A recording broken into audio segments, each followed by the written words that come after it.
طبیب نفوسنا حبیبنا و حبیب الہ رب العالمین ابی القاسم محمد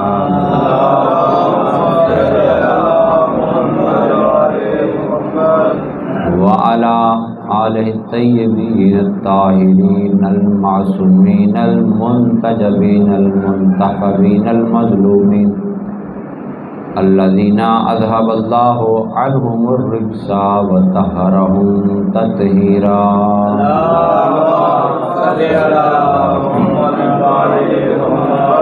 علی لعنۃ اللہ اعدائہم ومنکر فضائلہم وحقوقہم اجمعین الی یوم الدین اما بعد فقد قال اللہ سبحانہ وتعالی فی محکم کتابہ الاعلی وقولہ الحق بسم اللہ الرحمن الرحیم وهو الذی یبدأ الخلق ثم یعیدہ وهو اهون علیہ وله المثل الاعلی فی السماوات والارض وهو العزیز الحکیم بلند صلوات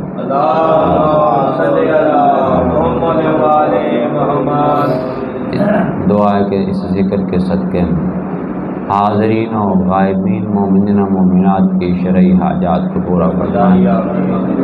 اس ذکر کی عظمت کے صدقے میں وارث ذکر کے ظہور میں تعجیل فرمائے۔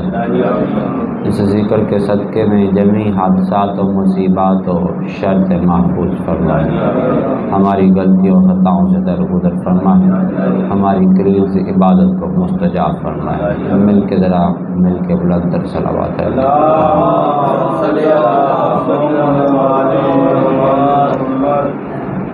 موالیان حیدر کرار سامعین محترم، عشرہ مجالس کی آج 7ویں مجلس بعنوان ماسل اعلیٰ یعنی کہ معرفت امام زمانہ سے آپ سماعت فرما رہے ہیں۔ سورہ روم کی آیت نمبر 27 کو عنوان سخن قرار دیا ہوا ہے، جس میں ارشاد ہو رہا ہے کہ اور وہ ہے جس نے خلقت کا آغاز کیا اور وہی دوبارہ پیدا فرمائے گا، اس کے لیے یہ کام بہت آسان ہے، اور اللہ کے لیے زمین اور آسمانوں میں ماسل اعلیٰ موجود ہے، اور وہ زبردست غلبے اور حکمت والی ذات ہے۔ اب ذات وحدہ لا شریک لم یزل سر الاسرار خفی المخفی غیب الغیوب کی معرفت کرنی ہے۔ اس کی معرفت ممکن نہیں جب تک کہ اس ذات کے مظہر یعنی کہ اس کے وجود کی معرفت نہ ہو جائے۔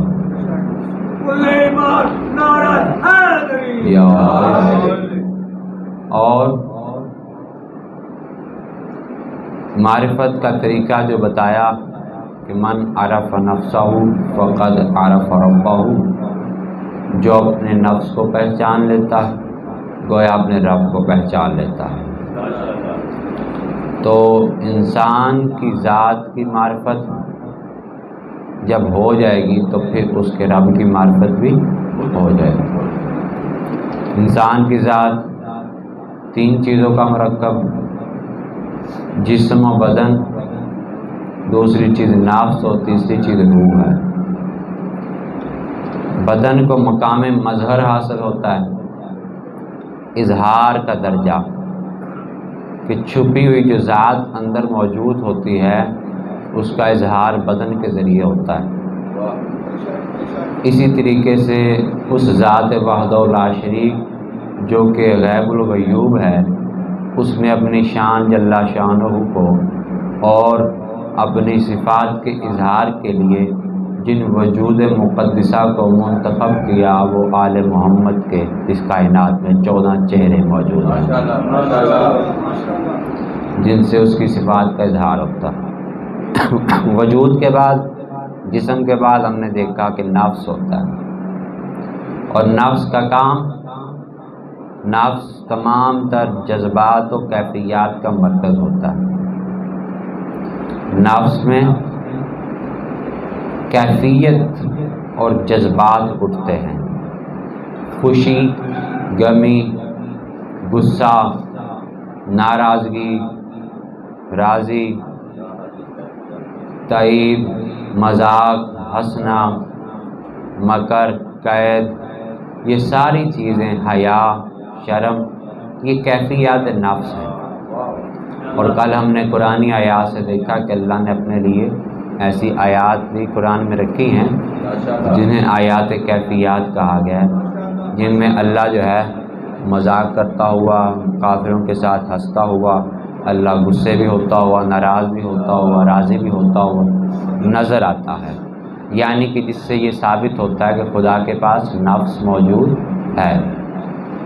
اب چونکہ وہ ہر شے سے منزہ و مبرہ و بے نیاز ذات ہے، لیکن انسانی مجبوری کو مد نظر رکھتے ہوئے اور اپنی معرفت کروانے کے لیے جن نفوس مقدسہ کو اس نے اس کائنات میں اپنی پہچان کا ذریعہ بنایا اور اپنی کیفیات و جذبات کا مرکز بنایا، وہ نفوس مقدسہ و عالیہ اس کائنات میں آل محمد کے ذات کے پاک اور طاہر نفس ہے کہ جنہوں نے اپنے نفس کو خدا کو بیچ دیا ہوا ہے۔ اب ولی العصر کا جو نفس ہوتا ہے وہ در حقیقت خدا کا نفس ہوا کرتا ہے۔ جو ولی العصر کے نفس میں کیفیت اٹھے گی وہ در حقیقت خدا کی کیفیت ہوگی۔ جس سے ولی العصر راضی ہوگا اس سے خدا راضی ہوگا، جس سے ولی العصر ناراض ہوگا اسی سے خدا ناراض ہوگا، جس نے ولی العصر کی پہچان کی اسی نے خدا کی پہچان کی۔ جو ولی العصر کی معرفت سے رہ گیا اس کے بارے میں فرما دیا کہ وہ نماز روزے پڑھ لے پھر بھی وہ جہالت کی موت مر گیا۔ جس سے ولی العصر خوش ہے اسی سے اللہ خوش ہے، جس پہ ولی العصر ناراض ہے اسی سے اللہ ناراض ہے، کیونکہ ان کی کیفیت سے کیفیت خدا کا پتہ چلتا ہے، کیونکہ یہ خدا کی توحید کی کیفیت شناس آل محمد کی ذات ہے۔ جو خدا کی کیفیت کو سمجھیں انہیں آل محمد کی ذات کہتے ہیں۔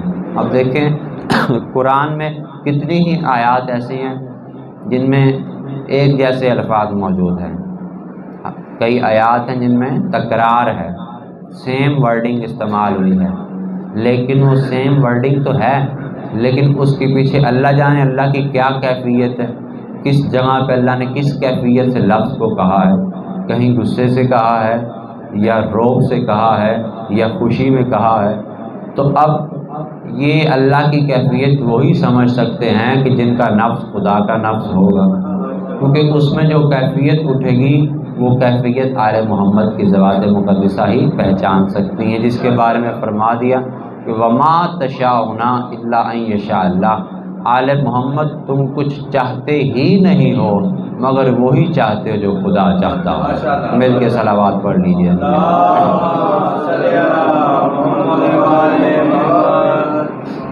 اب ان کا نفس ان کا نہیں بلکہ خدا کا نفس ہے،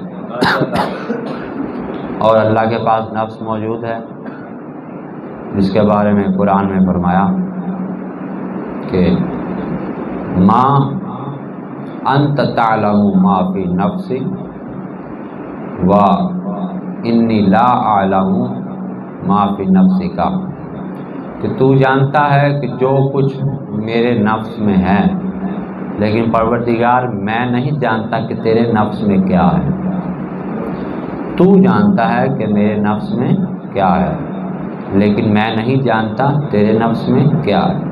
یعنی کہ اس سے اللہ کا نفس ثابت ہوتا ہے کہ خدا کے پاس نفس ہے، اور نبی یہ کہتے ہوئے نظر آتے ہیں کہ ہم تیرے نفس کو نہیں جانتے کہ تیرے نفس میں کیا ہے۔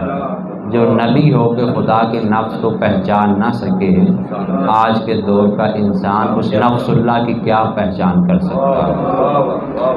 تو اس لیے خدا کی ذات کہ جو بھی کیفیات جتنے بھی ہیں وہ آل محمد کی کیفیات ہیں۔ جب بھی قرآن میں آیت کوئی خوشی کی یا ناراضگی کی، یا اللہ کہیں پہ کہے کہ غیر المغضوب، یا اللہ ان سے غضب ہوتا ہے، تو جب بھی کسی کیفیت کا نام آ جائے تو سمجھ لینا کہ وہ آل محمد کی بات ہو رہی ہے قرآن میں۔ جب بھی کسی اعضائے بدن کا نام آ جائے، آل محمد کی اللہ پہچان کرانا چاہ رہا ہے۔ کسی کیفیت کا نام آ جائے، آل محمد کی پہچان کروانا چاہ رہا ہے۔ سارا قرآن اللہ نے آل محمد کی شان میں تو لکھ دیا۔ اس لیے اقبال نے بھی کہہ دیا کہ اس کا بڑا مشہور ایک شعر ہے کہ حسن جنون عشق سے تو خدا بھی نہ بچ سکا اقبال، جنون عشق سے تو خدا بھی نہ بچ سکا اقبال، تعریف حسن یار میں سارا ہی قرآن لکھ ڈالا۔ یا لہذا قرآن میں جتنے بھی خدا کے فعل کی بات ہو رہی ہے، اللہ کو کام کرتا نظر آ رہا ہے تو گویا وہ آل محمد کی بات ہے، کلام کرتا ہوا نظر آ رہا ہے تو گویا آل محمد کی بات ہے۔ کیوں کہ وہ اس کائنات میں اللہ کے ماثل اعلیٰ ہے، اللہ کے ماثل اعلیٰ، ماثل اعلیٰ جو خدا کی صفات کے ساتھ ساتھ اس کی ذات کا بھی مظہر ہو۔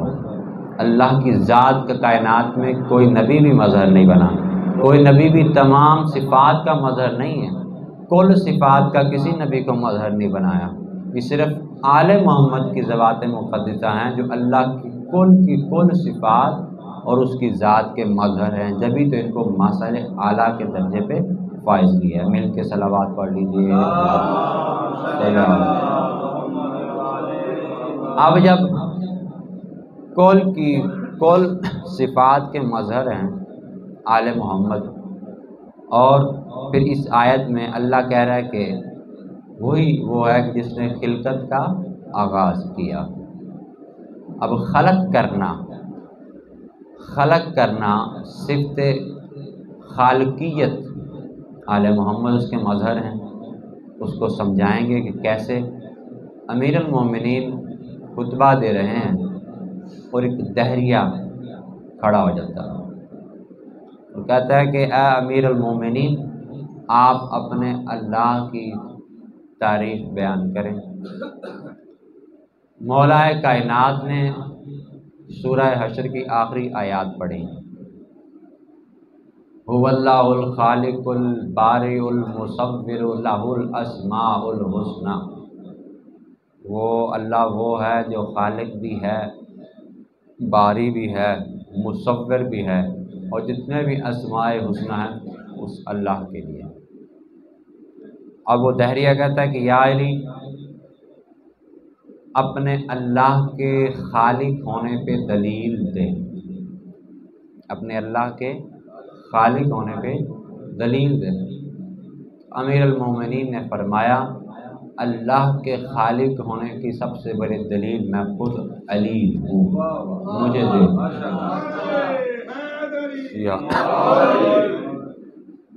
فرمایا کہ جس طرح میں خالق ہوں۔ کہتا ہے کہ من الفرق بینک و بین اللہ، پھر آپ میں اور اللہ میں خالق ہونے میں کیا فرق ہے؟ ایک مرتبہ امیر المومنین نے مسکرا کے فرمایا کہ میرے اور اللہ میں خالق ہونے کا فرق یہ ہے کہ جب اللہ خلق کرتا ہے تو مجھ جیسے علی کی ذات بنتی ہے، اور جب ہم خلق کرتے ہیں تو تم جیسے انسان بنتے ہیں۔ نعرہ تکبیر، اللہ نعرہ رسالت، یا رسول اللہ، نعرہ حیدری، یا امام زمانہ بلند تر صلوات، اللہ صلی اللہ۔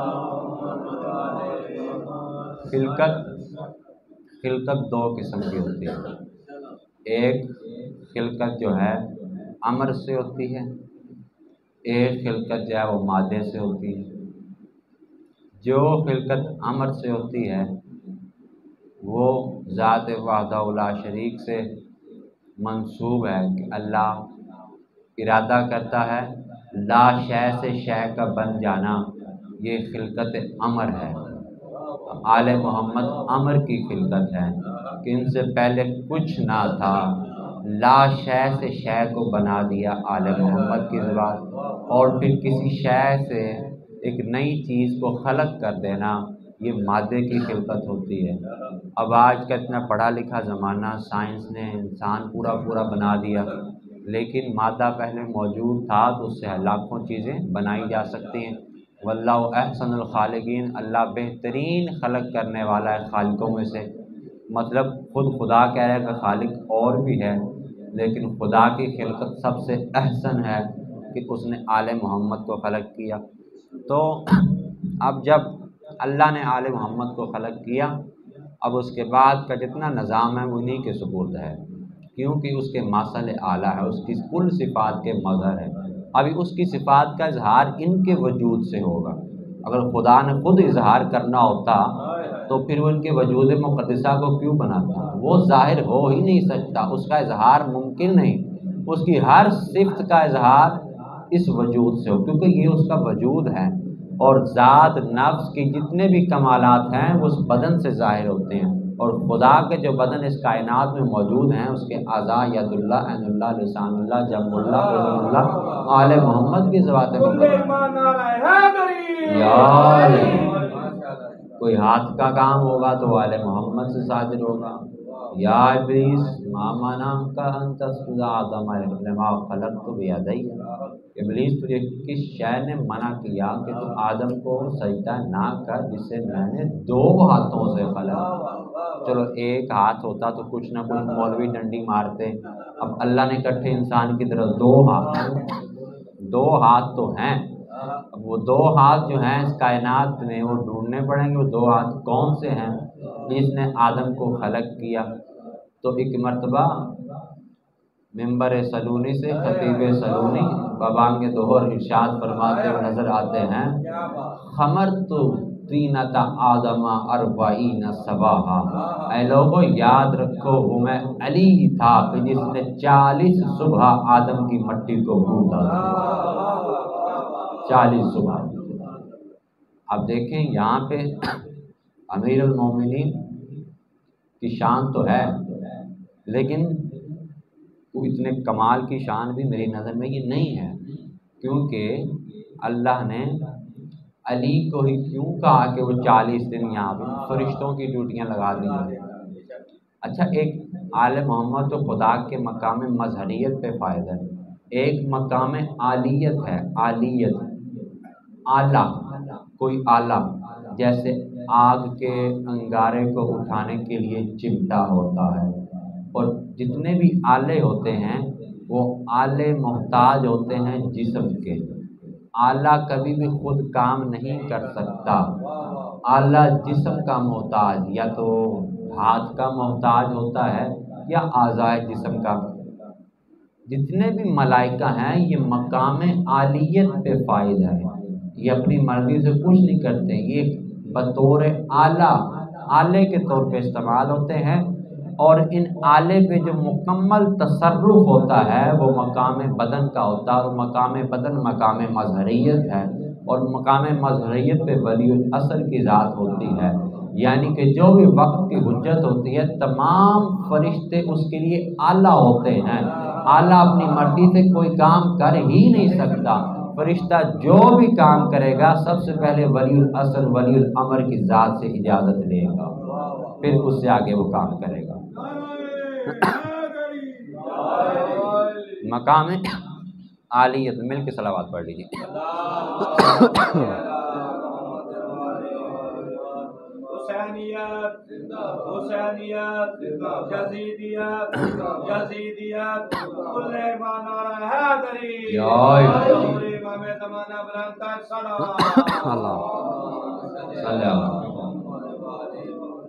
علی کی خلقت کو دیکھا، آدم کے جیسی ہستی کو بنایا، 40 دن آدم کی مٹی کو گوندا۔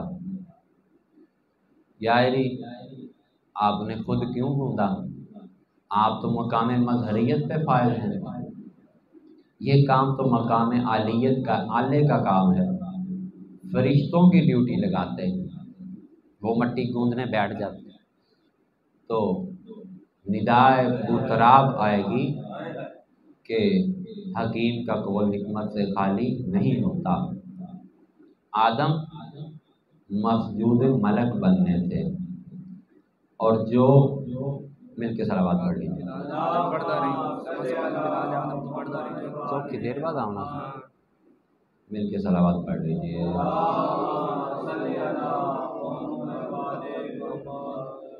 اب دیکھیں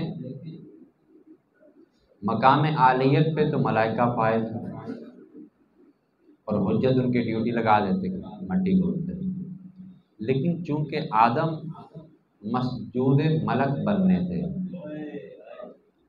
اور صرف فقط مسجود ملک ہی نہیں بلکہ حامل نور آل محمد بننے تھے کہ جس کے اندر آل محمد کا نور رکھا جانا تھا، اس لیے ید اللہ نے 40 دن آدم کی مٹی کو مسح کر کے 40 دن کا چلہ پورا کرایا اور آدم کے خمیر کو اس مقام تک پہنچایا۔ اب اگر اس میں خدا کا نور آ جائے تو یہ کہیں موسیٰ کی طرح بے ہوش نہ ہو، اس لیے 40 دن اس کی مٹی کو اس معیار پہ بلند کیا گیا۔ اور جب خلقت آدم ہوئی پھر کیا ارشاد ہوتا ہے؟ وَنَفَخْتُ فِيهِ مِن رُوحِي، اے ملائکہ جب میں اس میں اپنی روح کو پھونکوں تو تم سب فَقَعُوا لَهُ ساجدین، سجدے میں گر جانا۔ دیکھیں آدم 40 دن اس کا وجود بن گیا، اس کا وجود پڑا ہے۔ اللہ نے یہ 40 دن ملائکہ سے نہیں کہا کہ تم اس کو سجدہ کرو، آدم کا جسم ڈھانچہ بنا پڑا ہے، اللہ نے سجدے کا نہیں کہا۔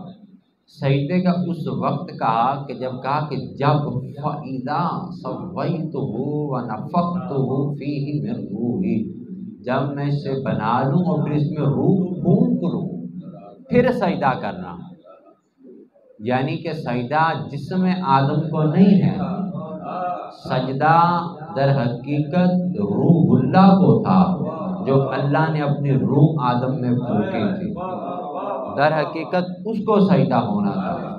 بس جو ہی آدم میں روح پھونکی، روح الروح من امر اللہ، روح کیا ہے؟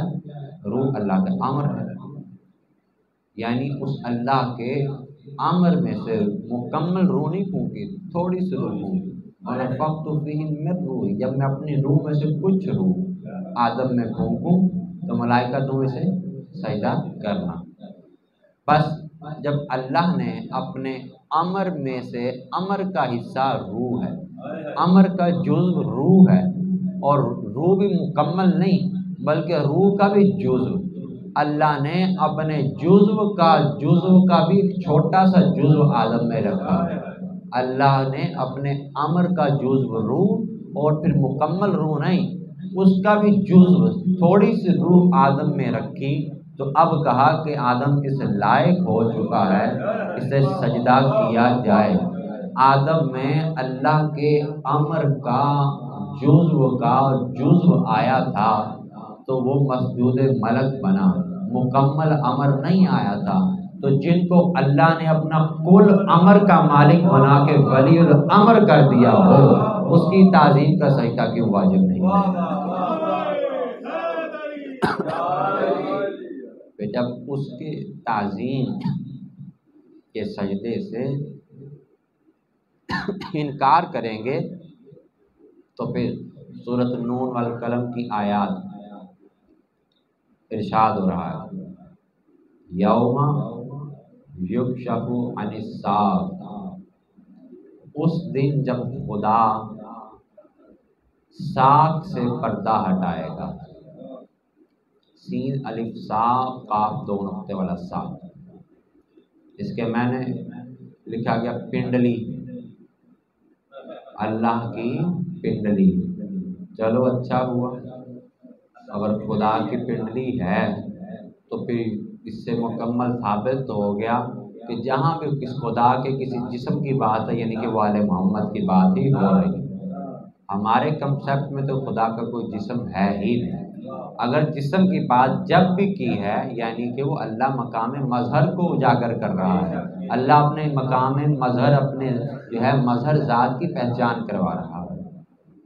تو ساکھ ہر اس شے کو کہتے ہیں، اس تنے کو کہتے ہیں جس پہ درخت کا پورا وزن قائم ہوتا ہے، جس پہ پورا درخت ایک ساکھ پہ کھڑا ہوتا ہے۔ صادق آل محمد فرماتے ہیں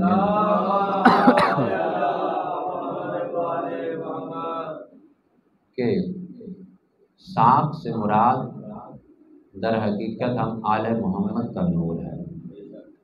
جب اللہ قیامت کے دن ہم آل محمد کے نور حقیقت سے پردہ ہٹائے گا، یعنی اس دنیا میں آل محمد کو اصلی حالت میں نہیں بھیجا گیا، کئی پردے ڈال کے اس دنیا میں بھیجا گیا، بلکہ فرمان ہے کہ اگر ایک فرشتے کو اس کی اصلی حالت میں بھیج دیا جائے تو سارے انسان اندھے ہو جائیں گے، اور فرشتہ ایک معصوم کے سامنے کیا حیثیت رکھتا ہے؟ مقام اعلیٰ، ایک آلے کے طور پہ معصوم کے سامنے اس کا یہ مقام ہے۔ اگر ایک آلہ اپنی اصلی حیثیت میں سامنے آئے تو ہم اندھے ہو جائیں گے۔ پھر معصوم فرماتے ہیں کہ اگر ہم آل محمد اپنی اصلی حالت میں فرشتوں کے سامنے آئیں تو وہ سارے فرشتے مر جائیں۔ اس لیے اللہ نے ہمارے نور کے اوپر 40,000 حجابات 40 حجابات ڈال کے اس دنیا میں بھیجا، تب جا کے ہم اس کو دیکھنے کے لائق ہوئے۔ جبھی تو وہ زیارت رجبیہ کے جملے ہیں، خلقکم اللہ انوارا فجعلکم مہدکین بعرشہ، اللہ نے آپ کو نور خلق کرنے کے بعد اپنے عرش پہ رکھا۔ پھر کیا ہوا؟ فمنا علینا، پھر ہمارے اوپر یہ احسان کیا کہ بشری لبادہ پہنا کے دنیا میں بھیج دیا۔ یہ تو ہمارے اوپر احسان کیا، ان کا حق نہیں بنتا تھا کہ اس زمین پہ آتے، ہاں ہمارے اوپر احسان کیا اللہ۔ تو جب معصوم فرماتے ہیں ساکھ سے پردہ ہٹے گا، یعنی کہ نور آل محمد سے پردہ ہٹے گا، یوم یکشف عن الساق وَيُدْعَوْنَ إِلَى السُّجُودِ، اور کہا جائے گا اہل محشر سے آؤ اب اسے سجدہ کرو۔ اب وہ نور آل محمد کا ہے، ان کی حقیقت سے پردہ ہٹنا ہے۔ وَيُدْعَوْنَ إِلَى السُّجُودِ، قرآن کہتا ہے کہ انہیں کہا جائے کہ آؤ اسے سجدہ کرو، تو کیا ہوگا؟ فَلَا يَسْتَطِيعُونَ، تو پھر وہ سجدہ کرنا چاہیں گے مگر وہ کر نہ سکیں گے۔ ترہقہم الذلہ، اور ان کے چہروں پہ ذلت چھائی ہوئی ہوگی۔ معصوم فرماتے ہیں کہ یہ وہی لوگ ہیں جو دنیا میں ہمارے حق اور ہمارے مقام کا انکار کرتے رہے ہیں، جب قیامت میں ہمارے مقام و منزلت کو دیکھیں گے تو جہاں سارے اہل محشر سجدہ کرنا چاہیں گے یہ نہ کر سکیں گے کہ اللہ ان کی ریڑھ کی ہڈی میں لوہے کی سلاخ ڈال دے گا۔ یہ ولی الامر وہی جس کا چھوٹا سا جزو آدم میں آیا تھا تو وہ مسجود ملائکہ بنا، اور جس نے اس چھوٹے سے اللہ کے امر کے جزو کو سجدہ کرنے سے انکار کیا وہ ابلیس بنا تھا، پھر فرشتہ نہیں بنا تھا۔ اللہ کے جو جزو کو سجدہ کرنے سے انکار کرے وہ تو ابلیس، اور جو کل امر کو سجدہ کرنے سے انکار کرے ولی العصر کی ذات کو، وہ اس کا مقام پہ آپ خود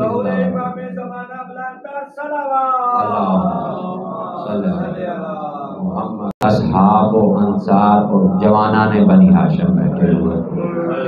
مولا فرماتے ہیں کہ اے میرے خاندان کے جوانوں اور اے میرے شیعوں، دیکھو اس رات کی تاریکی کو ناکہ بناتے ہوئے تم یہاں سے چلے جاؤ۔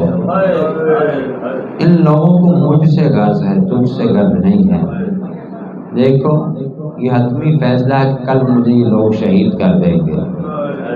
عزادارو، جو جواب انہوں نے دیے اس کا اندازہ صرف اس ایک جملے سے لگا دیجئے کہ آقا حسین نے فرمایا تھا کہ جو صحابی اللہ نے مجھے دیے ہیں ایسے صحابی میرے نانا کو بھی نہیں دیے۔ عزادارو، کریم کربلا نے ہر کسی کا نام لیا، یہ شہید ہوگا، یہ شہید ہوگا۔ ایک مرتبہ شہزادہ امیر قاسم تڑپ کے کھڑے ہوئے اور فرماتے ہیں کہ چچا جان کہ کیا کل کے شہداء میں میرا نام بھی ہے؟ آقا حسین نے شہزادے کو بوسہ دیا، پیار کیا اور فرمانے لگے کہ قاسم ذرا یہ بتاؤ کہ تم موت کو کیسے جانتے ہو؟ تمہارے نزدیک موت کیا ہے؟ تو شہزادے نے کہا کہ چچا جان میرے نزدیک موت ایسے ہے جیسے ایک شہد ہوتا ہے، بلکہ اس سے بھی زیادہ شیریں ترین۔ عزادارو، حسین کی آنکھوں سے آنسو نکلے اور آقا حسین نے کوئی جواب نہیں دیا۔ شہزادہ سمجھا کہ شاید میرا نام نہیں ہے کل کے شہداء میں۔ ایک مرتبہ یہ شہزادہ ایک سائڈ پہ خیام پہ جا کے زمین کربلا پہ بیٹھ کے اپنے ماتھے کو زانوں پہ رکھ کے اکیلا رونے لگ گیا کہ آج میرا بابا حسن ہوتا تو مجھے اتنی منتیں نہ کرنی پڑتی جنگ کی اجازت لینے کے لیے۔ شاید میں یتیم ہوں، اس لیے میری یتیمیت پہ رحم خا کے آقا حسین مجھے اجازت نہیں دے رہے۔ پریشانی کے عالم میں یہ شہزادہ رو رہا۔ اچانک شہزادے کے ذہن میں ایک بات آتی ہے کہ جب بابا اس دنیا سے جانے لگے تھے تو انہوں نے مجھے ایک تعویذ دیا تھا۔ فرمانے لگے تھے کہ قاسم جب کبھی زندگی میں تم اپنے آپ کو انتہائی مصیبت اور دکھ کے عالم میں پاؤ تو بیٹا یہ تعویذ کھول کے پڑھ لینا۔ ایک مرتبہ شہزادے نے فوری تعویذ کو کھولا۔ تعویذ جب کھولا تو کیا لکھا ہوا تھا؟ امام حسن مجتبیٰ کی نصیحت لکھی ہوئی تھی۔ بسم اللہ الرحمن الرحیم، اے میرے لال قاسم، جب تم اپنے چچا کو نینوا کربلا کے میدان میں اکیلا اور تنہا پاؤ تو اپنی جان کو میری طرف سے میرے بھائی حسین پہ صدقہ کر دینا۔ اور دیکھو آقا حسین سے ہر لحاظ سے جنگ کی اجازت لینا۔ جب شہزادے نے بابا کا خط پڑھا تو مسکراتا ہوا مولا حسین کی طرف آیا۔ کریم کربلا نے دور سے دیکھا اور رو کے فرمانے لگے کہ قاسم اب کوئی ایسی موت کی سفارش لے کے آ رہا ہے جسے ہم بھی رد نہیں کر سکتے۔ عزادارو، شہزادہ آ کے کربلا کے شہنشاہ کے قدموں پہ بیٹھ گیا۔ ماتا کہ چچا جان یہ میرے بابا کا خط وصیت نامہ پڑھ لیجیے۔ ارے جب مدتوں بعد آج حسین نے بھائی حسن کی تحریر دیکھی تو احترام میں آقا حسین نے کرسی کو چھوڑا، بسم اللہ پڑھ کے حسن مجتبیٰ کی تحریر کو چوما، سر سے لگایا اور تحریر پڑھی اور رو کے فرمایا کہ حسن ایک نصیحت ایک وصیت تو قاسم تجھے تیرے بابا حسن نے ایک نصیحت تو تجھے کی ہے، ایک نصیحت مجھے بھی کی تھی، ایک وصیت مجھے بھی کی تھی۔ میرے بھائی کو تیری شادی کے بڑے ارمان تھے، اگر تم اپنے بابا کی وصیت پہ عمل کرنا چاہتا ہے تو پھر آج سب سے پہلے میں بھی اپنے بھائی کی وصیت پہ عمل کروں۔ عزادارو، کریم کربلا نے حسن کے ہاتھ کو بازو کو پکڑا، خیام میں آئے، اماں فضا سے کہا کہ جلدی سے سارے خیموں میں اعلان کر دو کہ آج حسین حسن کے یتیم کی شادی کر رہا ہے، وقت بہت کم ہے، رسمیں زیادہ ہیں، جلدی سے ساری بیویاں مقدرات عصمت حسین کے خیمے میں اکٹھی ہو جائیں، آج حسین اپنے بھائی حسن کی وصیت پہ عمل کرنے جا رہا ہے۔ عزادارو، جب مقدرات عصمت کو خیام میں اعلان ہوا کہ مولا حسین قاسم کی شادی کرنے جا رہے ہیں ساری بیویاں روتی ہوئی حسین کے خیمے میں داخل ہوئیں۔ عزاداروں، جب ساری بیویاں اکٹھی ہو گئی، ایک مرتبہ ایک ایسا خیمہ بنایا گیا جسے حجلہ عروسی کے نام سے، مولا آپ سب کو زیارات پہ کربلا لے جائے تو وہاں پہ جب جاتے ہیں تو وہاں آج بھی یہ خیمہ حجلہ عروسی، دلہن کا خیمہ، آج بھی وہاں پہ نصب ہے۔ شہزادہ قاسم کے نام سے اور دلہن کے نام سے خیمہ نصب کیا گیا۔ عزاداروں، تیاریاں شروع ہوئیں شادی کی، بیویاں رو رہی تھیں کہ وائے غربت حسن کی، ہائے غربت حسن کے یتیم کی۔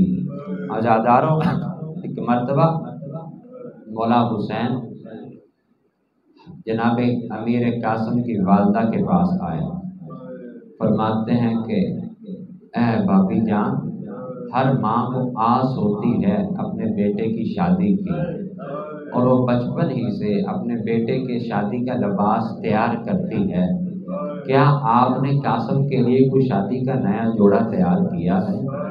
عزاداروں، جب جناب قاسم کی والدہ نے یہ جملے سنے تو بی بی نے رو کے کہا کہ آقا، مجھے دکھوں نے اتنا وقت ہی نہ دیا تھا کہ میں قاسم کے لیے کوئی جوڑا بناتی۔ عزاداروں، کریم کربلا نے کہا کہ بھابی جان اب روئے مت۔ ایک مرتبہ حسین نے شریکت الحسین عالیہ بی بی کو بلوایا اور کہا کہ اے بہن، ذرا تبرکات کا صندوق لائیے۔ عزاداروں، تبرکات کا صندوق منگوایا، اس میں سے جناب امام حسن کا پیراہن نکالا۔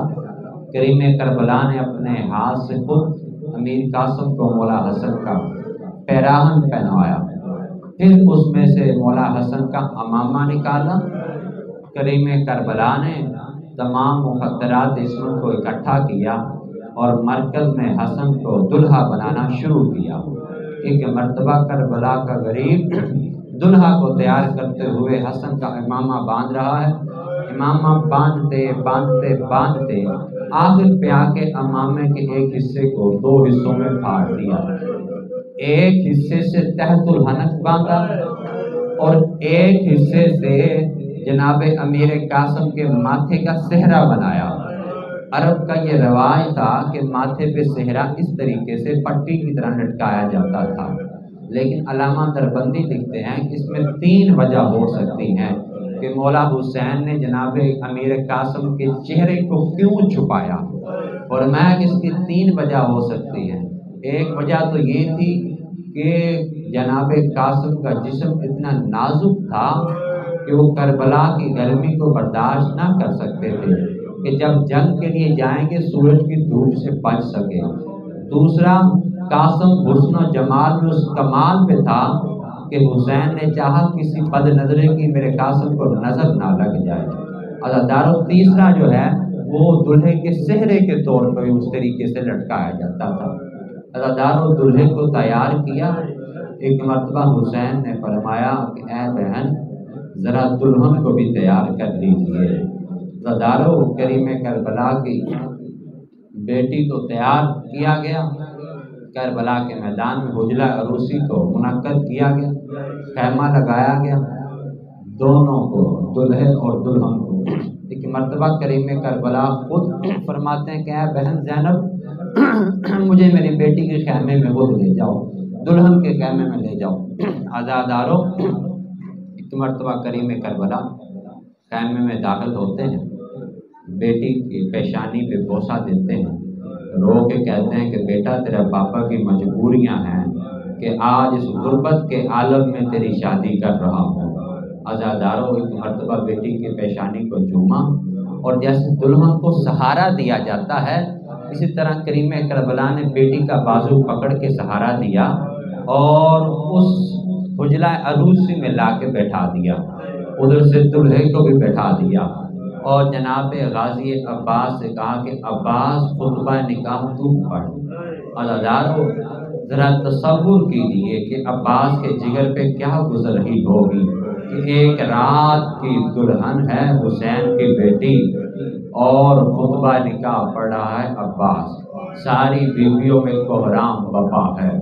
عزاداروں، نکاح ہوا، صبح عاشور ہوئی۔ ایک مرتبہ جوانان بنی ہاشم جا رہے ہیں۔ جب شہزادہ میرے قاسم آتا ہے، چچا جان اب مجھے تو اجازت دیجیے۔ کریم کربلا رونے لگ جاتے ہیں، کہتے ہیں قاسم تیرے جانے سے 3 گھروں کو ویرانی ہو جائے گی، تیرے جانے سے 3 گھر ویران ہوتے ہیں۔ قاسم جب تو جائے گا تو سب سے پہلے میری بیٹی کا گھر ویران ہو جائے گا۔ قاسم جب تو جائے گا تو تیری ماں بیوہ کا گھر ویران ہو جائے گا، جس کا اس دنیا میں تیری سوا کوئی نہیں۔ تیسرا خود مجھ غریب کربلا کا گھر ہے۔ عزاداروں، جب شہزادہ قاسم نے دیکھا کہ چچا اجازت نہیں دے پا رہے اور بیٹی کی وجہ سے اجازت نہیں دیتے، تو شہزادہ قاسم ضعیف والدہ کے خیمے میں داخل ہوا۔ جب ماں ام فروا نے دیکھا، کہا قاسم میں تو اس انتظار میں تھی کہ اب تیری لاش آئے گی، ابھی تک تو زندہ ہے۔ کہا کہ اماں کیا کروں، چچا اجازت نہیں دیتے۔ ماں آپ کو آپ کے حق کی قسم دیتا ہوں کہ میں کئی بار جا چکا ہوں لیکن چچا اجازت نہیں دے۔ عزاداروں آخری جملے مسائل کو سن لیجیے۔ ایک مرتبہ جناب قاسم کی والدہ نے کہا کہ یقیناً حسین بیٹی کے گھر کی آبادی کی وجہ سے آپ کو اجازت نہیں دے رہے ہوں گے، میں خود چلتی ہوں تیرے ساتھ۔ ایک مرتبہ جب امیر قاسم کی والدہ قاسم کے ہاتھ کو پکڑ کے کریم کربلا کے خیمے کی طرف آئی۔